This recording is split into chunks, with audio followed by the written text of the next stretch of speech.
Eh bien bonjour, ici Serge d'Oregon Classics, venu vous présenter aujourd'hui cette Mercedes SL 450 de 1973.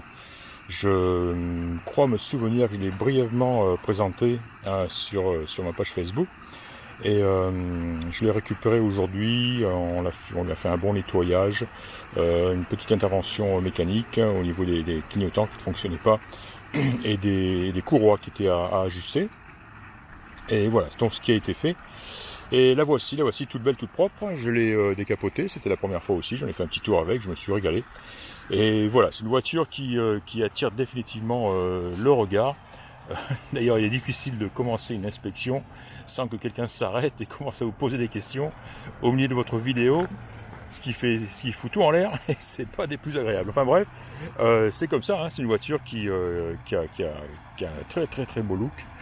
Encore une fois, elle attire les regards, que ce soit sale sur la remorque derrière, ou alors comme ça, sur la route, ou exposé tel quel. Très joli, hein. Tout le monde commente sur sur cette couleur. Et en fait, cette couleur, c'est vraiment ce qui m'a décidé immédiatement, hein. Les 450 SL, les 560 SL, les 380, on en voit, on en trouve, il y en a pas mal.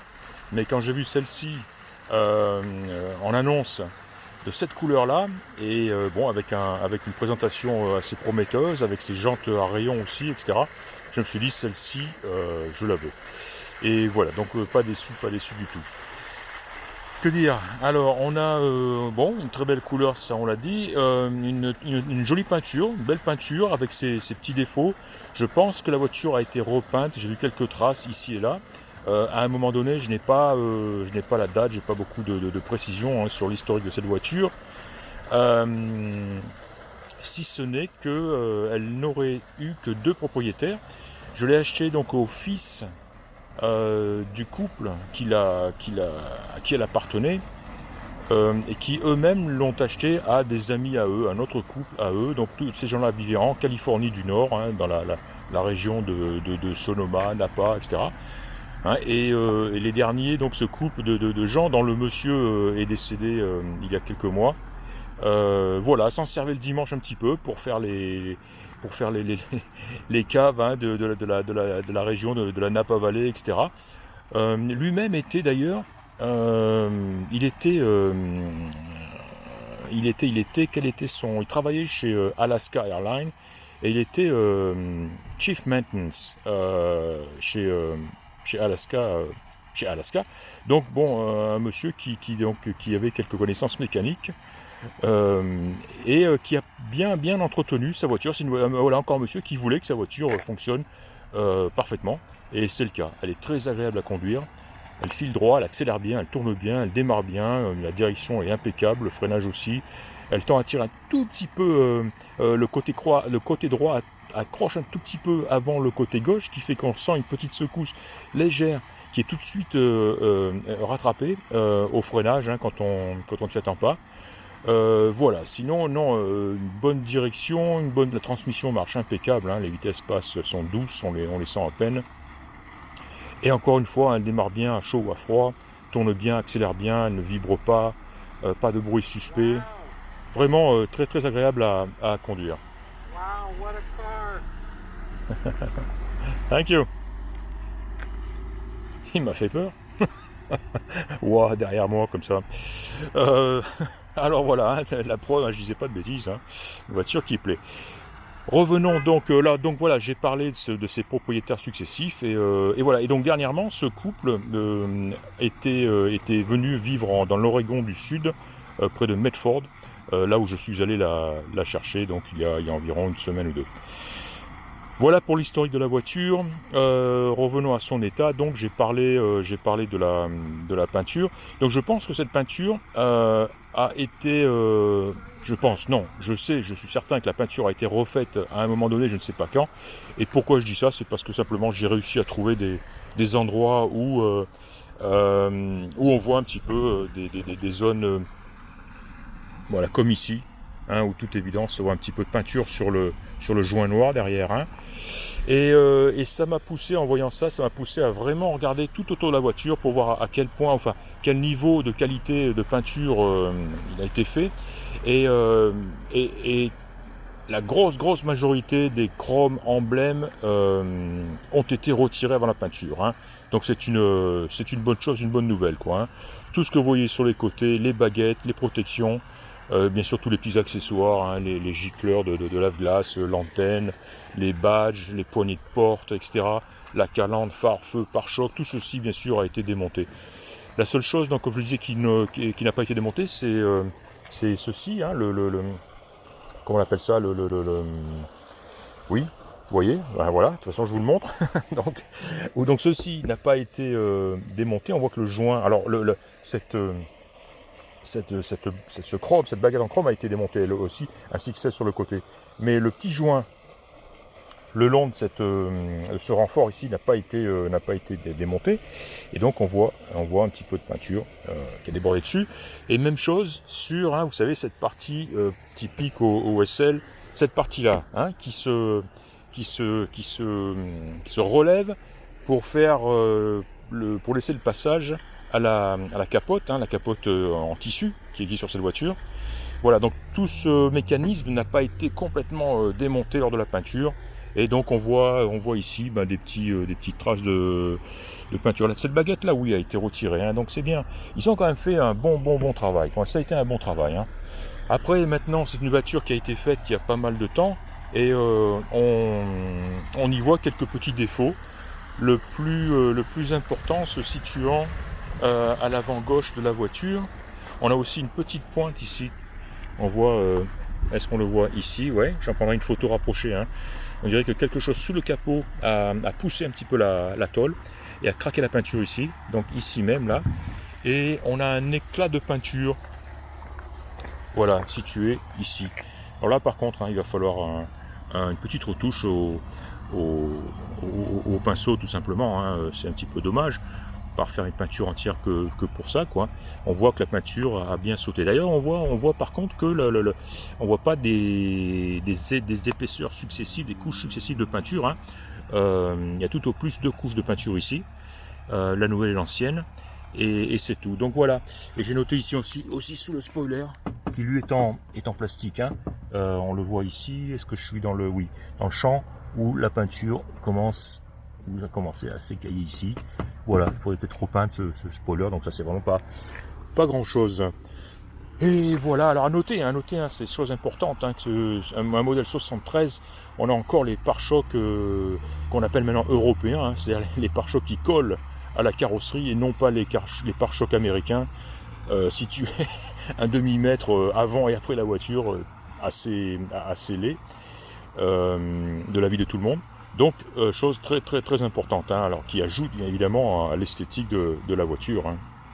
Vous le concevrez. Et puis on a les phares double optique aussi, très joli. Elle a vraiment une belle façade, cette voiture, elle est magnifique. Hein. Voilà, je vous ai parlé donc de la peinture. Être sûr que je n'ai rien oublié au niveau carrosserie. Hein. De toute façon, c'est du petit détail. Hein. J'ai noté ici et là. Oh, voilà ici, hein, donc ça, il se peut très bien hein, on ait par contre une peinture d'origine, et on voit un petit peu des petits défauts. Oh, c'est 3 fois rien, j'en prendrai des photos de façon détaillée, hein, mais voilà, sur cette partie-là. Il faut savoir que elle est équipée évidemment hein, de son hardtop aussi, hein, j'en prendrai des photos avec le hardtop. Ici, le petit déclats qui ont été retouchés aussi. Voilà, et là on voit la peinture qui se soulève un tout petit peu.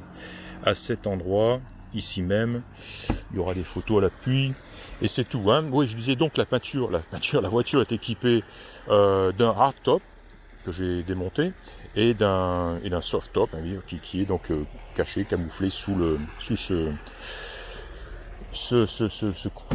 cover, hein, ce couvercle ici. Hein, voilà. Le hardtop est en très bon état, il est très joli, la peinture est très belle. Le ciel de toit aussi sous le hardtop est en très bon état. Alors bien sûr, hein, ça passe un âne mort, hein, on était 3 pour l'enlever, hein, j'étais d'un côté, ma femme et ma fille de l'autre. Mais voilà, très joli. Hein, et tout à l'heure, je sortirai le soft top, que d'ailleurs, pour tout vous avouer, je n'ai pas encore vu. Et dont le vendeur m'a dit qu'il était en très bon état. Et je vais vite m'en apercevoir. Elle est bien chaussée, on voit du Goodyear à l'arrière, du Michelin à l'avant, hein, de très beaux pneumatiques, hein, avec beaucoup de gomme, et ils ont l'air assez récents. Voilà, qu'est-ce que l'intérieur? Bah tiens, regardons l'intérieur. Alors vous voyez, j'ai étalé sur la la banquette arrière, hein, toute la documentation hein, d'origine qui est livrée avec la voiture. Donc tout ceci a été conservé et bien rangé dans la boîte à gants. De même, on a la petite trousse ici dans laquelle se trouvent les deux leviers hein, qui permettent de déverrouiller justement le hardtop pour le démonter. Et voilà, on a un très bel intérieur, hein, très bel intérieur. Le tableau de bord est nickel. Le haut du tableau de bord n'est pas craquelé du tout. On a une belle console, de beaux compteurs. Et alors là, tout fonctionne. Hein. Tous les voyants, les jauges, les clignotants, le klaxon, le compteur kilométrique, le contour, toutes les jauges ici à gauche, hein, les jauges d'essence comprises. Ici au milieu, on a une montre qui fonctionne. Voilà, il est 7h du soir à Portland. Et alors, ce magnifique autoradio Becker d'origine hein, qui fonctionne, petite zone grande et FM, grande zone FM, et qui fonctionne impeccablement. On a aussi ici la zone de contrôle hein, du chauffage des embuages, tout ceci fonctionne. Et là, bien sûr, on a notre levier de changement de vitesse, une boîte automatique évidemment, les commandes de montée et descente de vitres, et puis ce qu'on appelle les warnings, les feux de détresse ici au milieu. À noter que la fenêtre côté gauche, la fenêtre électrique, a du mal à remonter, et c'est d'ailleurs la raison pour laquelle j'ai laissé en haut, parce qu'il faut l'aider, il faut la tirer vers le haut. Hein. Donc un mécanisme à revoir, à réinstaller, elle est peut-être pas bien alignée. Donc voilà, et puis en même temps, on sera revu la fixation de la couloir ici, hein, qui pendouille. D'ailleurs, les gens à qui j'ai confié le nettoyage de la voiture ont tiré dessus et c'est pire que ce que c'était. Mais bon, ça comme il faut de toute façon démonter le panneau de port pour accéder au mécanisme, au régulateur. Hein, la couloir donc sera remis en place. À noter que de l'autre côté, un côté passager, c'est nickel. Donc voilà, les sièges sont en excellent état, une très belle sellerie bleue marine, très bon état, aucun défaut, aucun accroc. Les panneaux de porte de même, et voilà. On va jeter un petit coup d'œil dans le coffre, et là on va voir qu'est-ce qu'on y trouve. On y trouve de la documentation, de Owner's Workshop Manual, donc une revue technique on va dire, hein, pour 350 et 450. Et on y trouve une série de housses. Alors une housse principale pour la voiture. Ici c'est ce qu'on appelle le bras. Hein. Le bras c'est soutien-gorge hein, en anglais. En fait c'est ce qui se monte à l'avant de la voiture pour protéger la face avant et le haut du capot. Donc il est neuf, hein, il est là. Et ensuite on a, bon ça c'est la housse pour contenir la housse. Et là on a deux housses, encore une fois, et honnêtement, je ne serais incapable de vous dire à quoi elles servent. On dirait des demi-housses, une un peu plus grosse que l'autre, alors peut-être une pour l'avant, une pour l'arrière, je sais pas. Voilà, en tout cas, voilà, la voiture a des housses. Elle a aussi ce système, alors le monsieur, qui devait être assez ingénieux, hein, avait installé, dans son garage, un système de treuil poulie, hein, pour pouvoir, lui tout seul, retirer le hardtop de la voiture. Et généreusement, le fils, de toute façon, il n'avait plus besoin, donc il l'a laissé dans le coffre de la voiture. Le voici. Hein. Et puis en dessous, on voit qu'on a une série de tapis de sol qui semblent être d'origine. Et voilà, on a le cric là-bas, on a la roue de secours bien sûr à sa place là en dessous. Et j'en prendrai des photos. Et voilà, donc un beau coffre sain et sec. Et puis voilà. Qu'est-ce que vous voulez voir d'autre? Bon, je prendrai des photos hein, du compartiment moteur. Hop, je relève le bec de mon appareil, de ma caméra. Et je pense avoir dit tout, ou tout du moins l'essentiel. Notez aussi que les glaces sont en parfait état. Pas d'éclat, pas de fissures hein, sur le pare-brise, c'est très important. De même, hein, les feux avant. Les jantes sont très belles hein, aussi. Hein. J'ai parlé des pneus, j'ai pas parlé des jantes. Hein. Donc, on a vraiment affaire là à des jantes rayons. De marque Mercedes, hein. Donc c'est pas de l'enjoliveur, c'est pas de la copie, hein. C'est du très joli, très belle jante, et elles sont encore en très bon état. On peut voir un tout petit peu de corrosion là dans l'interstice, hein, là milieu, comme on en voit souvent, mais à peine et un peu, ça doit même pouvoir s'éliminer. Les rayons sont en très bon état, et voilà, joli pneumatique. La voici, cette Mercedes. Alors je prendrai des photos du VIN, des plaques d'identification. Je prendrai des photos de la voiture en mode couverte, hein, avec son hardtop et son softtop. Et voilà, de manière à ce que vous ayez vraiment toutes les photos nécessaires. J'en prendrai des photos du dessous évidemment. Là, aucune mauvaise surprise en perspective, hein. Encore une fois, c'est une voiture du nord de la Californie. Elle n'a pas dû souvent voir, bien sûr, hein, il faut le signaler, elle a toujours couché dans un garage, que ce soit en Californie ou dans le sud de l'Oregon, hein. Ces gens-là avaient une très très belle maison dans le sud de l'Oregon, et bien sûr la voiture était sous abri. Et tiens, voilà le modèle moderne, un peu plus moderne. Et je préfère celle-là. Voilà, eh bien écoutez, je pense avoir dit l'essentiel. Je pense que vous savez tout sur cette voiture maintenant.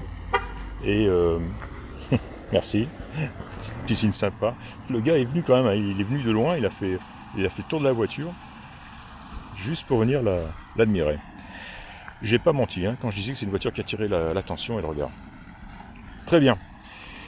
Et bien voilà, vous aurez tout ceci sur mon site. Je vais arrêter là cette inspection. Je vous remercie de m'avoir écouté et je vous dis à très bientôt. Au revoir.